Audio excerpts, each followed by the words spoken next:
Bueno, gente, buenas, ¿cómo están? Espero que estén súper bien cuidados, además por el tema del coronavirus y toda la situación que nos atañe ahora. Bueno, hoy llegamos a la final de Rebelión en la Granja de George Orwell, ¿ok? Este me ha parecido un libro genial, fantástico, que a pesar de que puede ser catalogado como una fábula o una cosa así, es una sátira y es un libro con un alto contenido político, ¿ok? Durante los prácticamente 8 capítulos que hemos leído, hemos visto la aventura de unos animales que bajo la ilusión o el sueño de un futuro mejor del viejo comandante o el cerdo mayor, que tuvo una visión de un mundo en donde no habían opresores, donde todos los animales eran igual, donde las riquezas de la tierra podían dar como para 10 veces la misma población animal, y todos viviendo con entereza, con confort, con un nivel de confort súper alto, que cada uno su trabajo sea retribuido en forma igual, que los fuertes cubren a los débiles y que los inteligentes cubren a los no tan inteligentes o con inteligencias diferentes, porque al final yo creo que soy un fiel creyente de inteligencias diferentes, pero ese sueño que fue el germen de toda una revolución dentro de la granja animal de la granja solariega del señor Jones, al final, hasta el capítulo 8, hemos visto que se ha convertido en algo que no era precisamente el sueño de nuestro cerdo precursor de aquella revolución. Quiero, antes de empezar a leer el capítulo número 9 y número 10 y después hacer nuestras reflexiones, que he preparado algunas cuestiones ahí que me gustaría conversar con ustedes ahora, los 7 mandamientos del animalismo. El animalismo es el movimiento que pone al animal en el centro del planeta, casi como un humanismo, ¿verdad? O la humanidad malentendida al final del día. Pero bueno, de los 7 capítulos dice así: todo lo que camina sobre 2 patas es un enemigo. Todo lo que camina sobre 4 patas o tiene alas es un amigo. Ningún animal llevará ropa. Ningún animal beberá alcohol. Ningún animal matará a otro animal. Y todos los animales son iguales. Hay una 8ª ley que se crea por parte de las ovejas y las gallinas, que no son tan inteligentes y les cuesta el tema de la lectura, que se dice 4 patas sí, 2 patas no. Esto tiene que quedar súper claro para la lectura que vamos a hacer, porque hoy es la conclusión de toda la obra de Orwell, que es una sátira a la Unión Soviética, ¿ok? Que después, ahora al final de la lectura, vamos a hablar un poco más sobre el contexto histórico en el que fue escrito y cómo es además las creencias de nuestro autor y cómo esto no envejece a pesar de que está criticando a un régimen ya viejo, ¿ok? Entonces, bueno, con nuestro separador de cocodrilo, que me encanta, vamos a empezar el capítulo número 9, ¿sí? Y después vamos a entrar a la parte de conclusiones, por ahí. Estamos en vivo, cualquier cosa puede pasar. Gracias. Capítulo 9, Rebelión en la Granja, George Orwell. El casco partido de boxeador tardó mucho tiempo en curarse. Al día siguiente de terminar las celebraciones de la victoria, habían empezado la reconstrucción del molino de viento. Boxeador se negaba a tomar siquiera un día libre y, por cuestión de honor, ocultaba su sufrimiento. De noche admitía en privado ante Trébol que el casco le molestaba muchísimo. Trébol se lo curaba con emplastos de hierbas que preparaba masticándolas, y tanto ella como Benjamín le pedían que trabajara menos.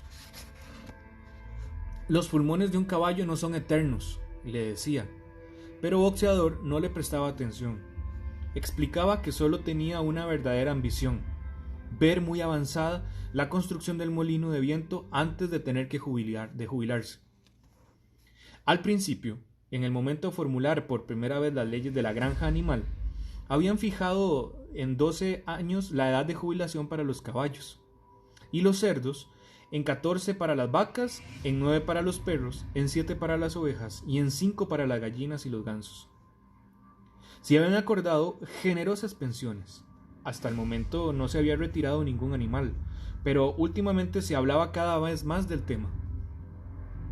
Ahora que el pequeño campo de detrás de la huerta se había reservado para la cebada, por los cerdos, recordemos, corría el rumor de que se cesaría un rincón de la pradera grande para convertirlo en sitio de pastoreo para animales jubilados. Se decía que para un caballo la pensión sería de 5 libras de maíz por día y en invierno 15 libras de heno, además de una zanahoria o quizás una manzana para los días festivos. Boxeador cumpliría 12 años a finales del verano del año siguiente. Entretanto, la vida resultaba dura. El invierno era tan frío como el anterior y la comida era aún más escasa.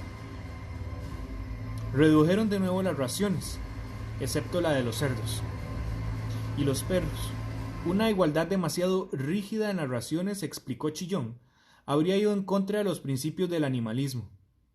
En todo caso, no tenía ninguna dificultad para demostrar a los otros animales que en realidad, a pesar de las apariencias, no carecían de alimentos.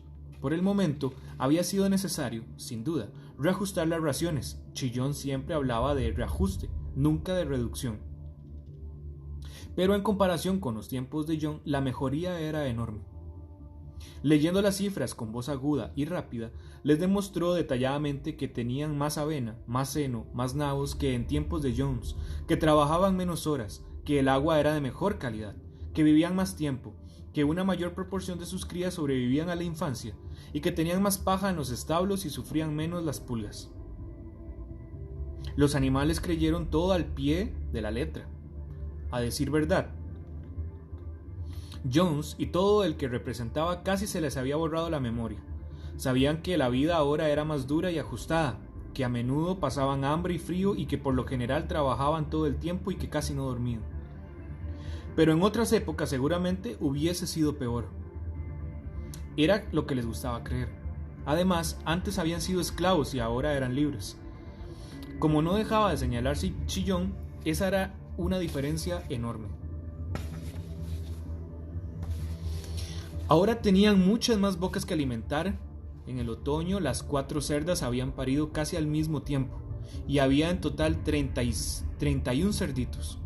Los cerditos tenían la piel manchada y como Napoleón era el único berraco de la granja, no costaba adivinar quién era el padre. Se anunció que más adelante, cuando compraban ladrillos y madera, se construiría un aula en el jardín. Por el momento, los cerditos recibían clases del propio Napoleón en la cocina, hacían ejercicio en el jardín y se les recomendaba no jugar con otros animales jóvenes. También por la época se estableció como una regla que cuando un cerdo y cualquier otro animal se encontraran en el camino, el otro animal debería apartarse. Y también que todos los cerdos, sin distinción de rango, tendrían el privilegio de llevar cintas verdes en el rabo los domingos. La granja había tenido un año bastante exitoso, pero todavía estaba escasa de dinero. Faltaba comprar los ladrillos, la arena y la cal para el aula. Y también habían de empezar a ahorrar de nuevo para la maquinaria del molino de viento. Después están las lámparas de aceite y las velas para la casa, azúcar para la mesa de Napoleón, prohibido eso a los demás cerdos alegando que hacía engordar, y otras cosas necesarias como herramientas, clavos, hilo, carbón, alambre, hierro viejo y galletas para perros. Vendieron una pila de heno y parte de la cosecha de patatas y aumentaron el contrato de los huevos a 600 por semana. De modo que ese año las gallinas apenas empoñaron polluelos, lo suficientes para mantener la población.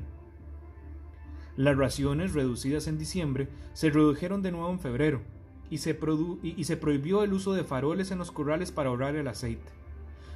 Pero los cerdos parecían bastante cómodos y, además, se les veía cada vez más gordos. Una tarde de finales de febrero, un aroma caliente, intenso y apetitoso, como nunca se había olido antes, flotó hasta el patio de la pequeña fábrica de cerveza abandonada en tiempos de Jones, y que se situaba al otro lado de la cocina. Alguien dijo que era olor que producía la cocción de la cebada. Los animales olfatearon el aire con avidez y se preguntaron si les estarían preparando algún revoltijo caliente para la cena. Pero no apareció nada de eso, y el domingo siguiente se anunció que en adelante toda la cebada estaría reservada para los cerdos. Cebada era lo único que se había sembrado y ya el campo detrás de la huerta, y pronto se filtró la noticia de que cada cerdo estaba recibiendo una ración de pinta de cerveza diaria, excepto Napoleón, que recibía medio galón, servido siempre en la sopera del Crown Derby, que esta era la vajilla de lujo de los señores Jones. Pero aunque sufrían privaciones, tenían la compensación de una vida más digna. Habían más canciones, más discursos y más procesiones. Napoleón había dado la orden de que cada una vez a la semana se realizara algo llamado manifestación espontánea, cuyo objeto era celebrar las luchas y los triunfos de los animales de la granja animal. A la hora indicada los animales abandonaron el trabajo y se recorrían la granja de forma militar con los cerdos a la cabeza, seguido por los caballos, las vacas, las ovejas y los perros, y a la cabeza de todos marchaba el gallo negro de Napoleón, boxeador y trébol. Siempre llevaban entre los dos una bandera verde con una pezuña y un cuerno y una leyenda: «Viva el camarada Napoleón». Después se recitaban poemas compuestos de honor de Napoleón y Chillón ofrecía un discurso a los detalles de las últimas subidas de la producción de alimentos, y a veces hacía un disparo con la escopeta. Nadie más entusiasta de la manifestación espontánea que las ovejas. Y si alguien se quejaba, como hacían a veces algunos animales cuando no habían cerdos o perros cercas, de la pérdida de tiempo y de tener que pasar tantas horas allí de pie al frío, las ovejas se encargaban de silenciarlo balando ruidosamente: 4 patas sí, 2 patas no. Pero, en general, los animales disfrutaban de esas celebraciones. Resultaba reconfortante recordar que, después de todo, eran realmente sus propios amos, y que todo lo que hacían era para el beneficio propio, y que todo lo que hacían además tendía a una comunidad. Así, con las canciones, las procesiones, las cifras de Chillón, el trueno de la escopeta, el canto del gallo y el ondeo de la bandera, podían, al menos parte del tiempo, olvidar que tenían la barriga vacía. En abril, la granja animal fue proclamada república y necesitaban elegir a un presidente. Había solo un candidato, por supuesto, Napoleón, y a quien eligieron por unanimidad. El mismo día se anunció el descubrimiento de nuevos documentos que revelaban más detalles sobre la complicidad de Bola de Nieve con Jones. Ahora parecía que Bola de Nieve no solo había intentado perder la batalla al establo mediante una estratagema, como imaginaban los animales, sino que había luchado abiertamente en el bando de Jones. De hecho, era él quien había liderado las fuerzas humanas y entrado en la batalla con las palabras «¡Viva la humanidad!» en los labios. Las heridas en el lomo de Bola de Nieve, que algunos de los animales aún recuerdan haber visto, las había causado los dientes de Napoleón. A mediados del verano, Moisés, el cuervo, reapareció de repente en la granja. Después de una ausencia de varios años, casi no había cambiado, seguía sin trabajar y decía lo mismo de siempre acerca del Monte Caramelo. Se posaba en un tocón, batía las alas negras y hablaba durante horas en enteras con quien quisiera escucharlo. «Allá arriba, camaradas», decía muy en serio y señalando al cielo con el largo pico. «Allá arriba, detrás de esa nube oscura, está el Monte Caramelo. El país feliz en el que, pobres animales, descansaremos para siempre de nuestros esfuerzos». Hasta decía haber estado allí en uno de sus vuelos más altos y haber visto a los eternos campos de trébol y el pastel de linaza y los terrones de azúcar se crecían en los setos. Muchos de los animales le creían. Si tenían ahora una vida de hambre y de trabajo, ¿no era acaso justo que existiera un mundo mejor en algún otro sitio? Una cosa difícil de determinar era la actitud de los cerdos hacia Moisés. Todos declaraban con desprecio que esas historias del Monte Caramelo eran mentiras. Sin embargo, se les permitía permanecer en la granja, sin trabajar y con una ración diaria de media pinta de cerveza. Con el casco curado, Boxeador trabajó más duro que nunca. De hecho, ese año todos los animales trabajaron como esclavos. Aparte del trabajo normal de la granja y la reconstrucción del molino de viento, estaba la escuela para los cerdos jóvenes, que empezaron a levantar en marzo. A veces costaba soportar las largas horas con insuficiente comida, pero Boxeador nunca vacilaba. En nada de lo que decía o hacía se veían señales que hubiese menguado sus fuerzas. Solo su apariencia había cambiado un poco, le brillaba menos la piel y parecía que se le habían encogido las ancas. Boxeador se repondrá cuando salga de la hierba de primavera, decían los demás, pero al llegar la primavera, Boxeador no mejoró. A veces, en la ladera que llevaba a la parte superior de la cantera, cuando empleaba los músculos para arrastrar alguna piedra enorme, parecía que solo mantenía en pie la voluntad de continuar. A veces parecía formar con los labios las palabras «trabajaré más duro», pero había perdido la voz. Trébol y Benjamín le pidieron de nuevo que cuidara su salud, pero Boxeador no les hizo caso. Se acercaba su cumpleaños número 12. No le importaba lo que pudiera pasar si lograba acumular una buena reserva de piedras antes de jubilarse. Un día de verano, al anochecer, un repentino rumor recorrió la granja. Algo le había sucedido a Boxeador. Había salido a arrastrar una carga de piedras hasta el molino, y efectivamente, el rumor era cierto. Unos minutos más tarde llegaron 2 palomas con la noticia: Boxeador se ha caído. Está tendido en el suelo y no puede levantarse. Más o menos la mitad de los animales de la granja salieron corriendo hacia la loma donde construían el molino de viento. Allí estaba Boxeador, en el suelo, entre las varas del carro, con el cuello estirado, sin poder levantar la cabeza.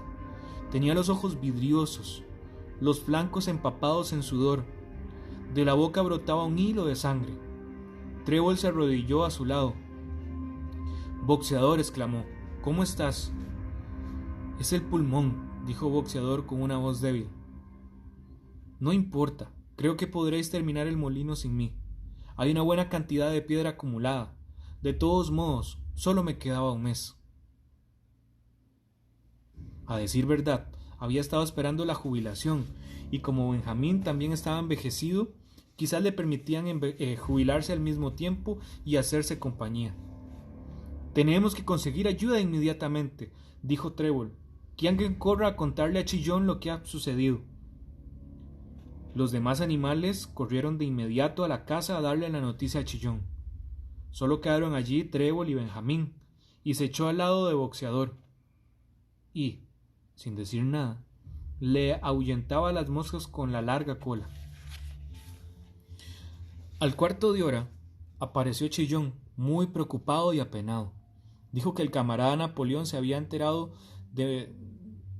con mucho dolor de esa desgracia sufrida por uno de los trabajadores más leales de la granja y que estaba haciendo los preparativos para enviar a Boxeador al hospital de Willingdon, donde se había tratado anteriormente. Eso preocupó un poco a los animales. Con excepción de Marieta y de Bola de Nieve, ningún otro animal había salido jamás de la granja, y no les gustaba la idea de que su camarada enfermo terminara en manos de seres humanos. Sin embargo, Chillón nos convenció con facilidad de que el veterinario de Willingdon trataría a Boxeador de una manera más satisfactoria si lo dejaban en la granja. Una media hora más tarde, cuando Boxeador se hubo recuperado un poco, lo ayudaron a ponerse con esfuerzo de pie, y logró volver cojeando al establo, donde Trébol y Benjamín le habían preparado una buena cama de paja. Durante los días siguientes, Boxeador no salió de su establo. Los cerdos habían enviado una botella grande de medicamento rosado encontrado en el botiquín del baño, y Trevor se lo administraba a Boxeador 2 veces al día después de las comidas. Por la noche ella se echaba a su lado para conversar, mientras que Benjamín le espantaba las moscas. Boxeador declaraba no sentirse arrepentido de lo que había sucedido. Si se reponía bien, podría llegar a vivir otros 3 años, y esperaba con ilusión los tranquilos días que pasaría en el rincón del prado. Sería la primera vez que tendría tiempo para estudiar y cultivar la mente. Decía que pensaba dedicar el resto de su vida a aprender las 22 letras restantes del alfabeto. Sin embargo, Benjamín y Trébol solo podían acompañar a Boxeador después de horas de trabajo, y fue al mediodía cuando llegó el furgón para llevárselo. Todos los animales estaban deshiervando los nabos bajo la supervisión de un cerdo cuando vieron con asombro que por el lado de los edificios aparecía Benjamín al galope, rebuznando con todas sus fuerzas. Era la primera vez que veían a Benjamín agitado. De hecho, era la primera vez que lo veían galopar. ¡Rápido, rápido!, gritó. ¡Venid! Se llevan a Boxeador. Sin esperar órdenes del cerdo, los animales interrumpieron lo que estaban haciendo y echaron a correr hacia los edificios de la granja. Efectivamente, en el patio había un furgón grande, cerrado, tirado por 2 caballos, con un letrero en el costado y un hombre de aspecto taimado, con un bombín, sentado en el pescante. Y el establo de Boxeador estaba vacío. Los animales rodearon el furgón. «¡Adiós, Boxeador!», dijeron a coro. «¡Adiós!». «¡Estúpidos, estúpidos!», gritó Benjamín, corveando alrededor y pateando el suelo con los pequeños cascos. «¡Estúpidos! ¿No veis lo que está escrito en el costado del furgón?». Se hizo vacilar a los animales, que se quedaron callados. Muriel empezó a deletrear las palabras, pero Benjamín la apartó y en medio de un silencio sepulcral leyó: Alfred Simmons, matarife de caballos y fabricante de cola, Willingdon. Comerciante de cueros y harina de huesos, servicio de perrera. No entendéis lo que significan. Llevan a Boxeador al matadero. Los animales saltaron al unísono en un grito de horror. En ese momento el hombre sentado en el pescante fustigó a los caballos y el furgón salió a patio a trote rápido. Todos los animales lo siguieron. Desaguiñitándose, Trébol se abrió paso hasta la primera fila. El furgón empezó a acelerar. Trébol trató de obligar a sus robustos miembros a galopar y logró un medio galope. «¡Boxeador!», gritó. «¡Boxeador! ¡Boxeador! ¡Boxeador!». Y en ese momento, como si hubiera oído el alboroto fuera del furgón, la cara de Boxeador, con la raya blanca en la nariz, apareció en la ventanilla de la parte trasera del vehículo. «¡Boxeador!», gritó Trébol con terrible potencia. «¡Boxeador, sal de ahí! ¡Rápido! ¡Te llevan a la muerte!». Todos los animales repitieron el grito de Boxeador: «¡Sal de ahí, Boxeador!». Pero el furgón avanzaba cada vez a mayor velocidad, alejándose de ellos. No estaba claro si Boxeador había entendido las palabras de Trébol, pero un instante más tarde su rostro desapareció en la ventanilla y se oyó el tremendo tamborileo de los cascos dentro del furgón. Estaba tratando de salir de allí a patadas. En otros tiempos los cascos de Boxeador habrían reducido astillas el vehículo. Pero ¡ay! Las fuerzas lo habían abandonado y en unos instantes el sonido del tamborileo fue debilitando hasta cesar. Desesperados, los animales empezaron a pedir a los 2 caballos que tiraran del furgón que se detuvieran. «¡Camaradas, camaradas!», gritaron, «no llevéis a vuestro propio hermano a la muerte». Pero las estúpidas bestias, demasiado ignorantes para darse cuenta de lo que pasaba, no hicieron más que aplastar las orejas contra la cabeza y acelerar el paso. La cara de Boxeador no volvió a aparecer en la ventanilla. Demasiado tarde. A alguien se le ocurrió adelantarse al furgón y cerrar la puerta de la granja, pero el vehículo la atravesó en un instante, antes de desaparecer con rapidez en la carretera. Nunca más vieron a Boxeador. 3 días después se había anunciado que había muerto en el hospital de Willingdon, a pesar de recibir todas las atenciones a las que un caballo puede aspirar. Chillón salió a dar la noticia a los demás. Según dijo, había estado con Boxeador durante sus últimas horas. «Fue la escena más conmovedora que haya visto jamás», dijo Chillón, levantando la pezuña y enjuagándose una lágrima. «Estuve a su lado en el último momento, y al final, casi demasiado débil para hablar, me susurró al oído que solo una cosa le producía dolor: tener que dejarnos antes de terminar el molino». «Adelante, camaradas», musitó. Adelante en nombre de la rebelión. ¡Viva la granja animal! ¡Viva el camarada Napoleón! Napoleón siempre tiene la razón. Esas fueron las últimas palabras, camaradas. De repente la actitud de Chillón cambió. Calló un instante y antes de continuar sus ojillos lanzaron miradas de desconfianza de un lado al otro. Estaba enterado, dijo, que había circulado un estúpido y malvado rumor en el momento del traslado de Boxeador. Algunos animales habían notado que el furgón llevaba a Boxeador hacia un letrero que decía Matarife de caballos, y había llegado a la conclusión de que mandaban a Boxeador al matadero. Casi resultaba increíble, dijo Chillón, que algún animal pudiera ser tan estúpido. Es que no conocéis, gritó indignado, y moviendo la cola y balanceándose. Es que no conocéis a vuestro querido líder, el camarada Napoleón. Había una explicación muy sencilla. El furgón, antes propiedad del Matarife, había sido comprado por el veterinario, que aún no había cambiado el letrero. Así surgió el error. Esa noticia alivió muchísimo a los animales. Y cuando Chillón dio más detalles de la agonía de Boxeador, de la admirable atención que había recibido y de los caros medicamentos que Napoleón había pagado sin pensar en el costo, desaparecieron sus últimas dudas, y la última, de la que menos había muerto, contentó atenuó el dolor que sentían por la desaparición del camarada. El propio Napoleón asistió a la reunión del siguiente domingo por la mañana y pronunció un breve discurso en homenaje a Boxeador. Explicó que no habían podido traer los restos de su llorado camarada para enterrarlos en la granja, pero había ordenado que se preparara una gran corona con laureles del jardín y se colocara sobre la tumba del caballo. Y los cerdos tenían previsto celebrar en unos días un banquete conmemorativo en honor a Boxeador. Napoleón terminó el discurso recordando las dos máximas favoritas de Boxeador: trabajaré más duro, y el camarada Napoleón siempre tiene la razón. Máximas que, dijo, todo animal haría bien en adoptar como propias. El día fijado para el banquete llegó desde Willingdon un vehículo de reparto que dejó en la casa una gran caja de madera. Esa noche se oyeron ruidos, cantos, seguidos por el algo parecido a una violenta disputa que terminó a eso de las 11 con un tremendo estruendo de cristales rotos.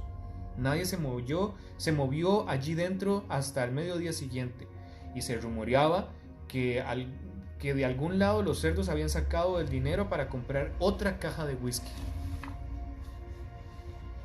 Capítulo 10 y final de nuestra aventura. Pasaron los años, fueron y vinieron las estaciones, se consumieron las cortas vidas de los animales, y llegó el momento en que no quedaba nadie, fuera de Trébol, Benjamín, el cuervo Moisés y algunos cerdos, que recordara los viejos tiempos anteriores a la rebelión.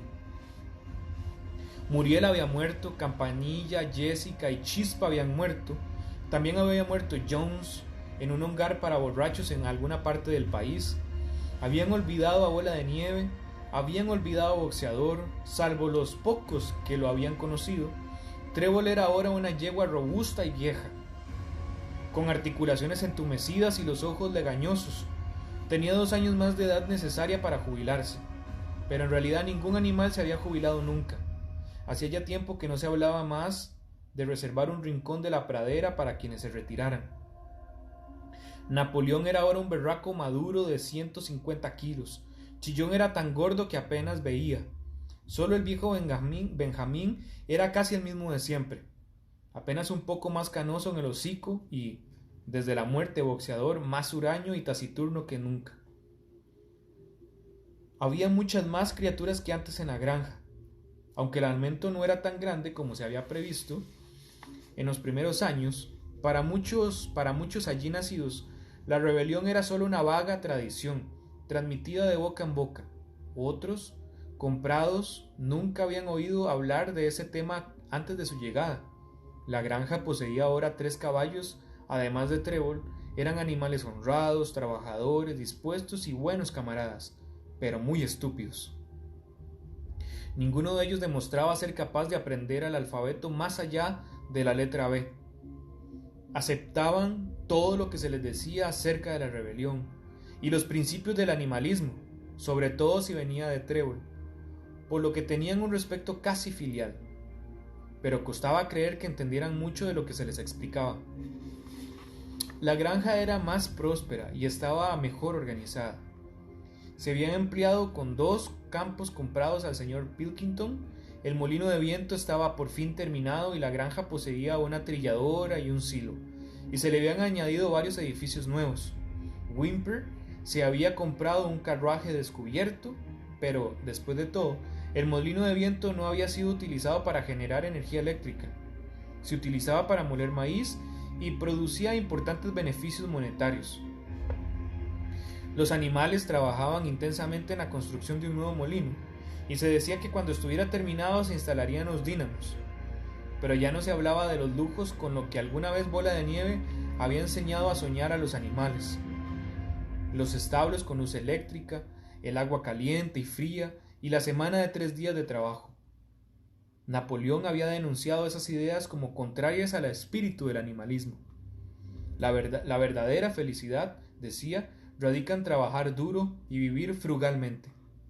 Parecía, de alguna manera, que la finca se había enriquecido sin hacer más ricos a los propios animales, excepto, claro está, a los cerdos y a los perros. Eso quizá se debía en parte a la cantidad de cerdos y de perros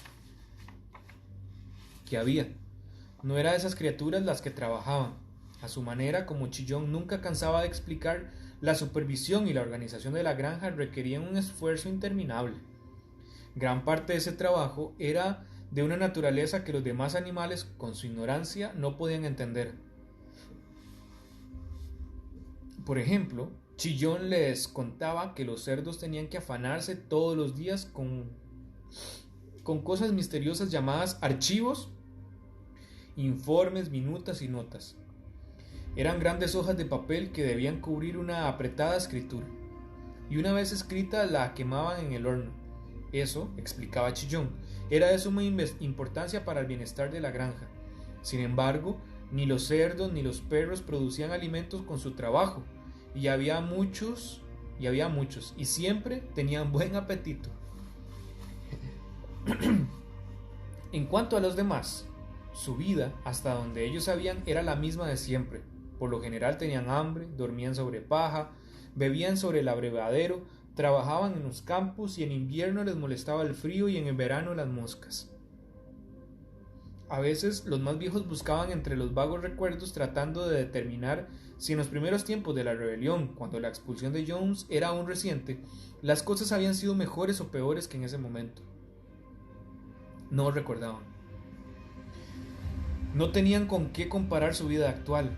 Fueron de las estadísticas de Chillón, según las cuales había tocado oír en alguna vez. Para los animales era un problema insoluble, pero ahora tenían poco tiempo para pensar en esas cosas. Solo el viejo Benjamín afirmaba recordar cada detalle de su larga vida y saber que las cosas nunca habían sido ni podrían ser mucho mejores o peores. El hambre, la miseria y la decepción eran, decía, inalterables leyes de la vida. Sin embargo, los animales nunca perdían la esperanza. Más aún, nunca perdían, ni por un instante, la sensación de honor y privilegio de pertenecer a la granja animal. La suya seguía siendo la única granja en toda Inglaterra cuyos dueños y administradores eran animales. Ninguno de ellos, ni los más jóvenes, ni los recién llegados, traídos de granjas a 10 o 20 millas de distancia, dejaban de asombrarse por ello. Y cuando oían el estampido de la escopeta, veían la bandera verde ondeando en el mástil, se les hinchaba el corazón de imperecedero orgullo.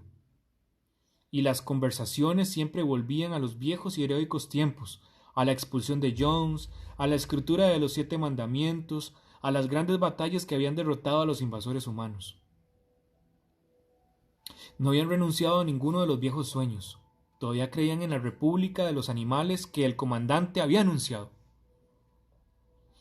Cuando ningún pie humano hollaría los verdes campos de Inglaterra, Llegaría algún día, quizás no pronto, quizás no en vida, de ninguno de los animales presentes, pero sí llegaría.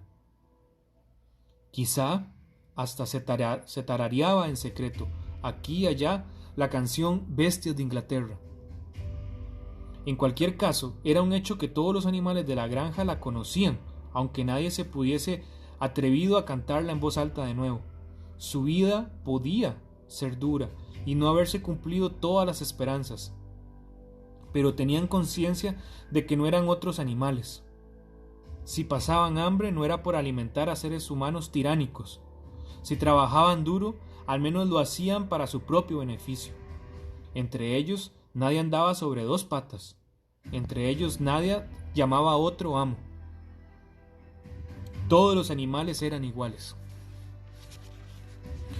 Un día de principios de verano, Chillón ordenó a las ovejas que lo siguieran y las condujo a un descampado al otro extremo de la finca, descubierto de brotes de abedul.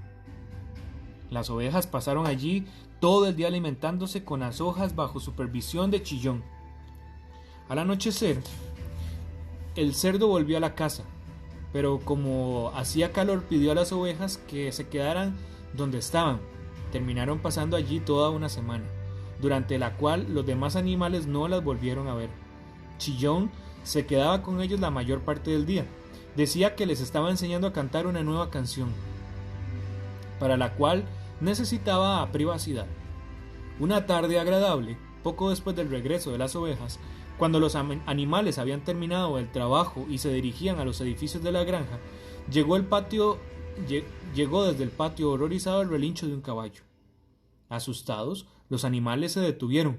Era la voz de Trevor, que relinchó de nuevo, y entonces todos los animales comenzaron a galopar y entraron a toda velocidad en el patio. Allí vieron lo que había visto Trevor: un cerdo caminando sobre las patas traseras.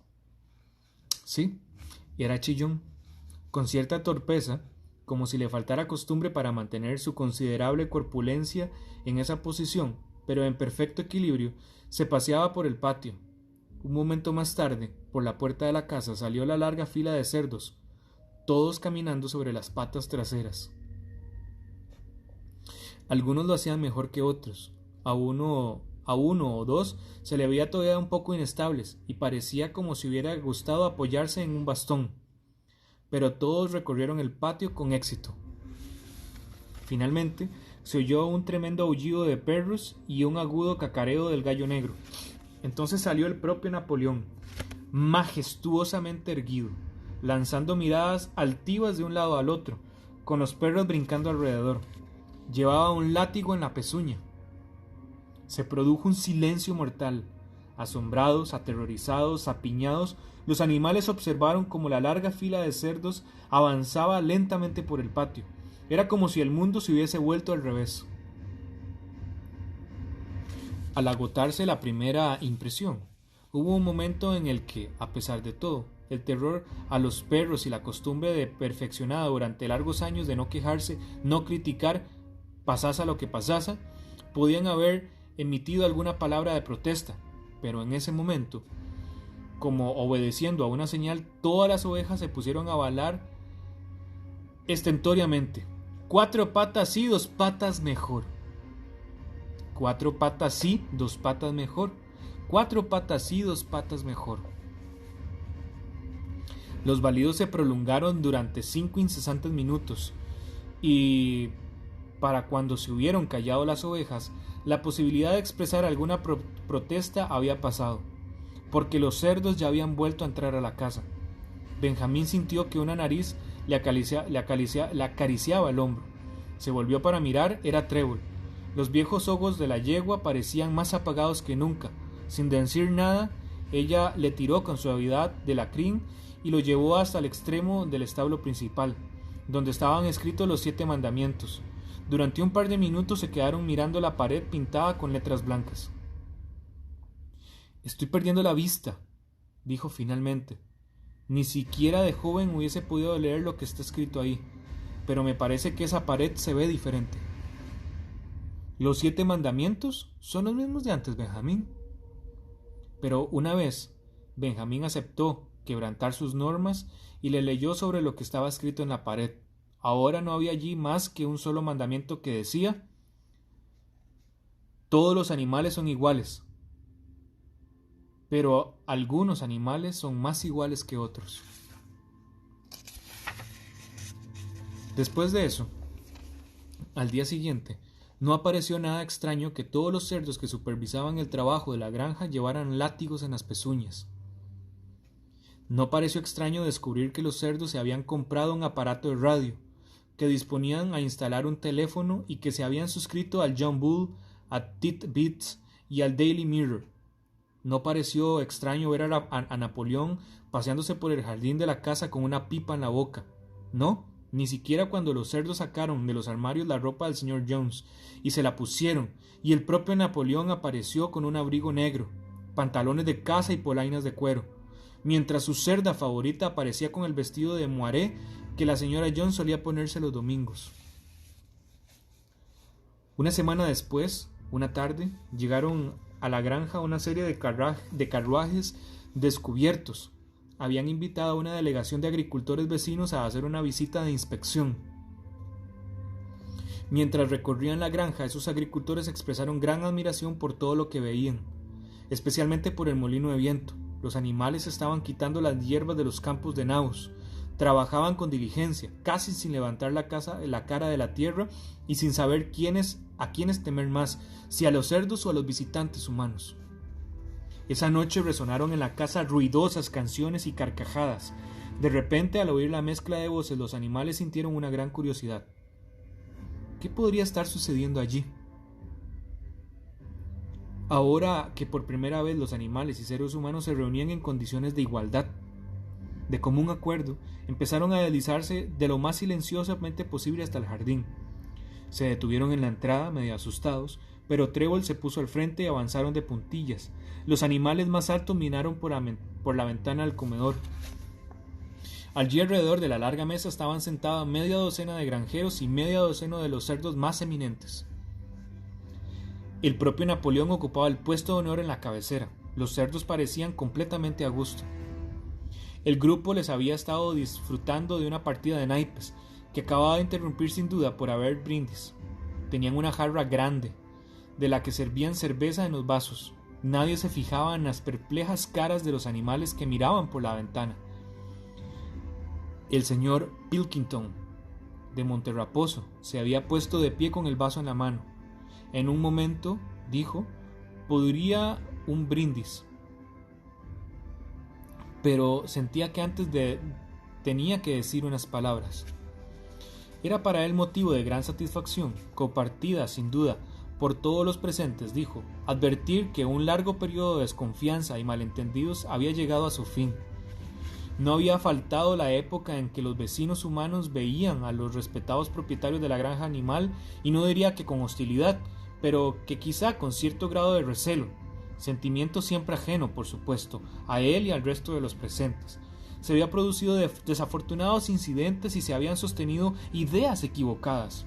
Se pensaba que la existencia de una finca donde los dueños y administradores eran cerdos constituía una anormalidad y podía tener un efecto perturbador en el vecindario. Demasiados agricultores habían supuesto, sin informarse, que una finca de esas características predominaría un espíritu de libertinaje e indisciplina. Les asustaba los posibles efectos sobre sus propios animales o incluso sobre sus empleados humanos. Pero ahora se habían disipado todas esas dudas. Ahora él y sus amigos habían visitado la granja e inspeccionado cada rincón con sus propios ojos. ¿Y qué habían encontrado? No solo los métodos más actualizados, sino una disciplina y un orden que debía ser ejemplo para todos los granjeros de todas las partes.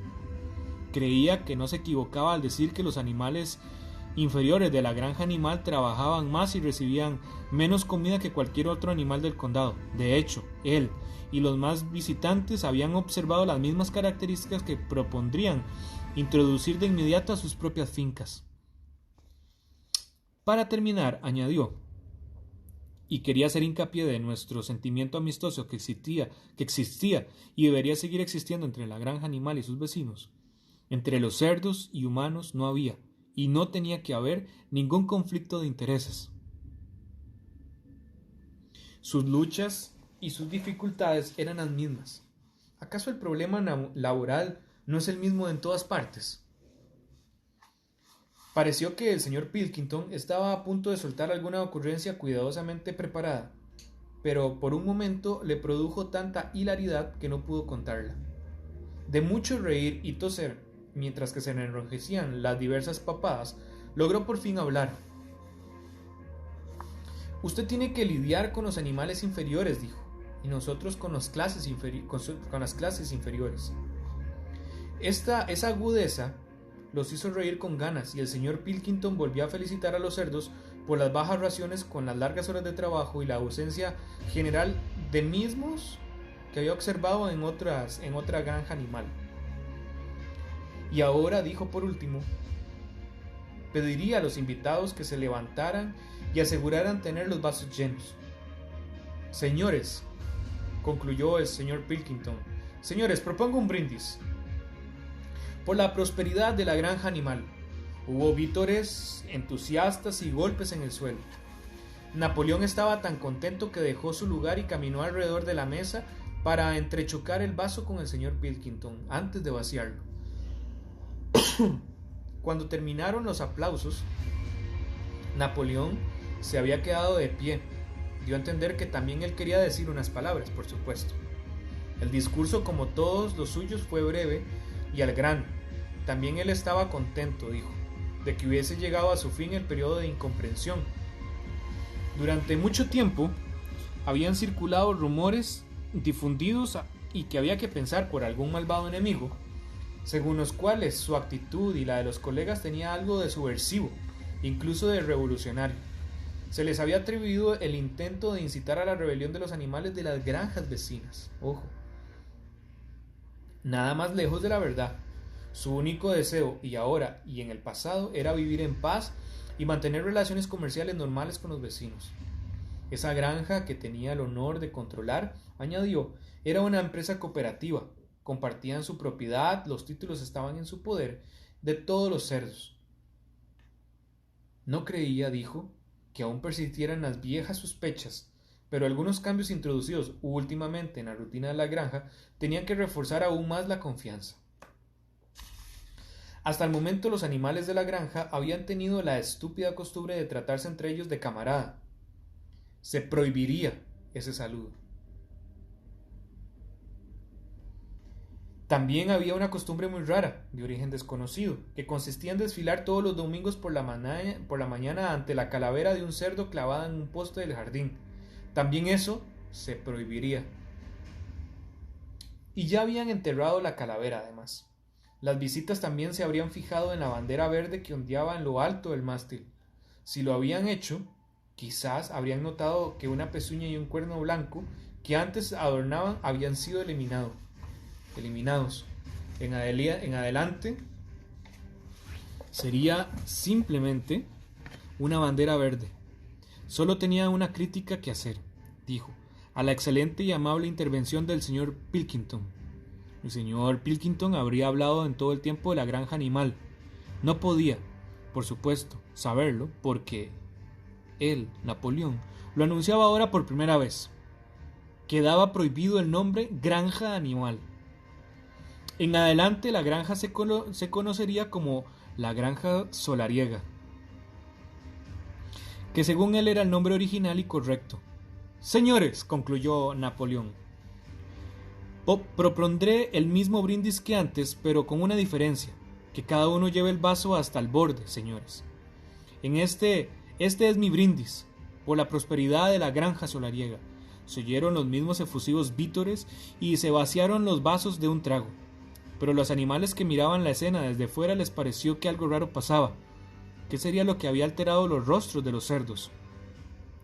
Los ojos viejos y nublados de trébol saltaban de un lado a otro.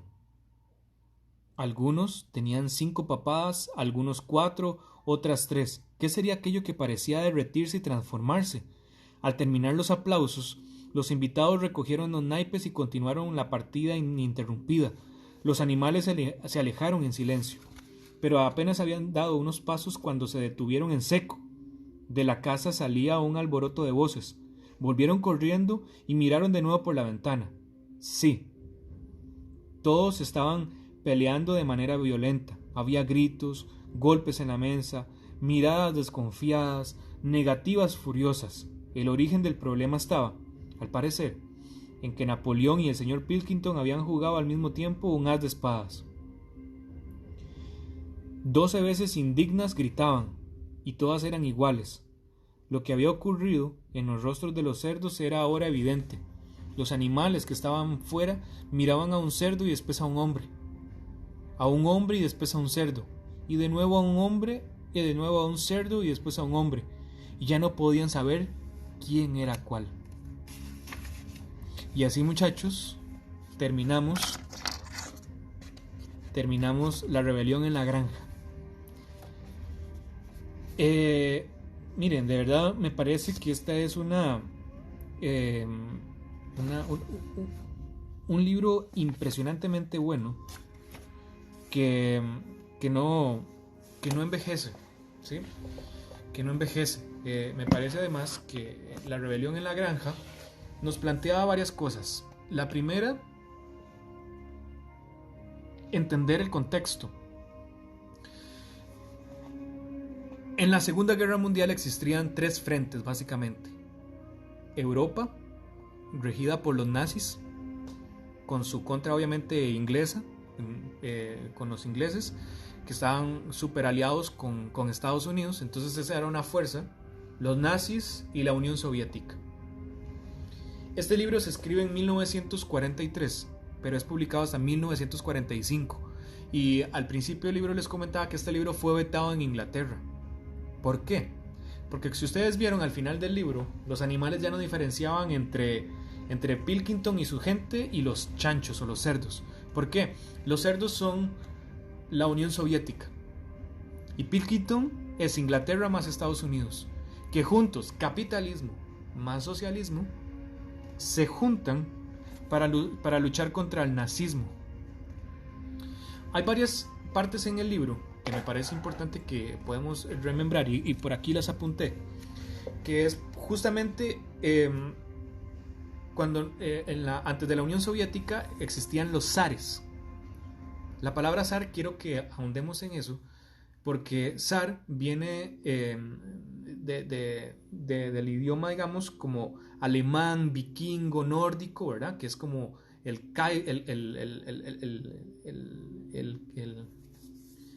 zar, digamos, es como el César. Luego César es como en la parte latina, y king es en la parte inglesa, y Kaiser también en la parte alemana. Todas esas 3 palabras, Kaiser, zar, César y king, son lo mismo al final del día.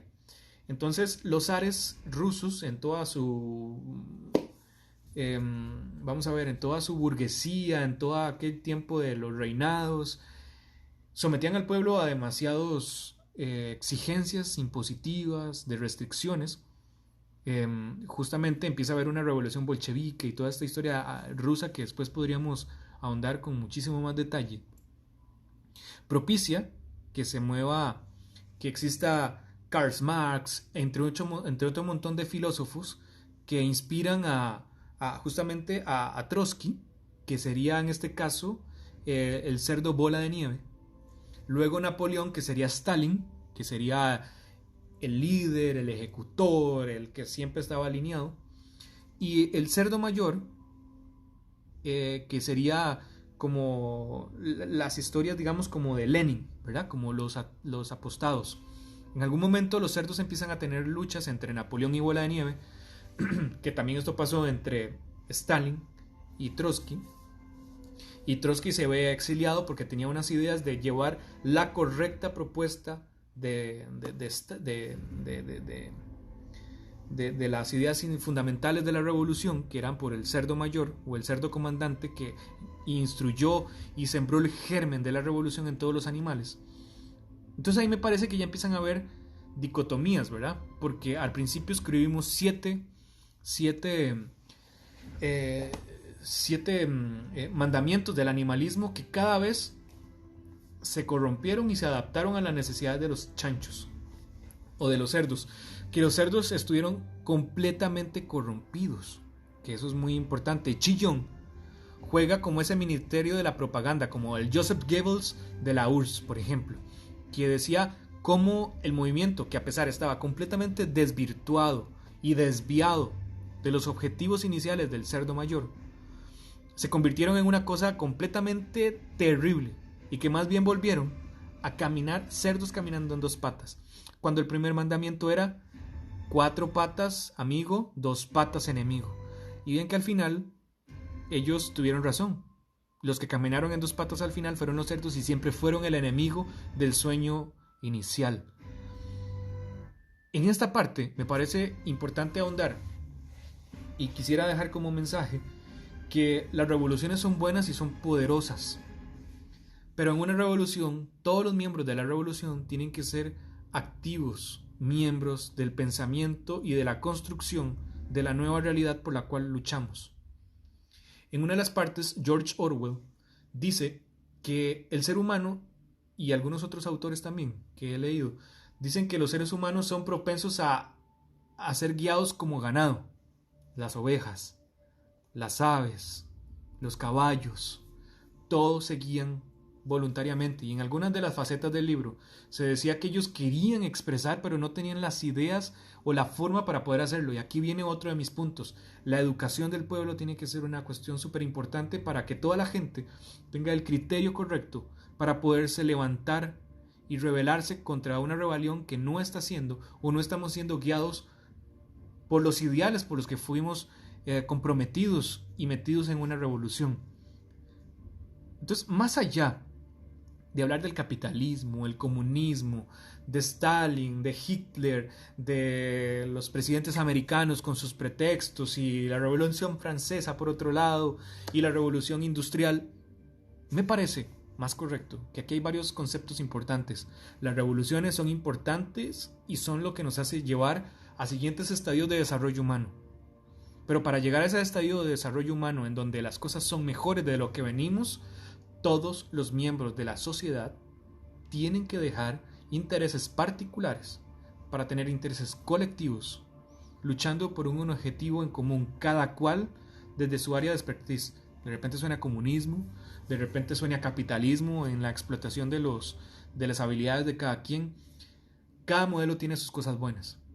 El tema aquí es que si la población, que es el grueso, que es boxeador, que es el que aguanta el peso del idealismo, el que lo concreta, el que lo lucha, el que lo trabaja, también es coherente y sabe exigir las cosas correctamente, creo que la rebelión en la granja hubiese sido como lo imaginó el cerdo en su sueño.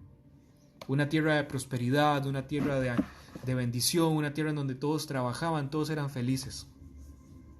Son utopías que terminan en distopías. Pero la distopía queda solo en la necesidad de que nosotros la hagamos utopía, o por nuestra apatía y por ganas de dejar a cualquier dictador se conviertan en distopías. Así que, gente, nada, este video va a quedar grabado, se los va a subir en YouTube para que lo vean. Y pues nada, muchas gracias por participar y gracias por eso. Mañana les publico los nuevos libros. Chao.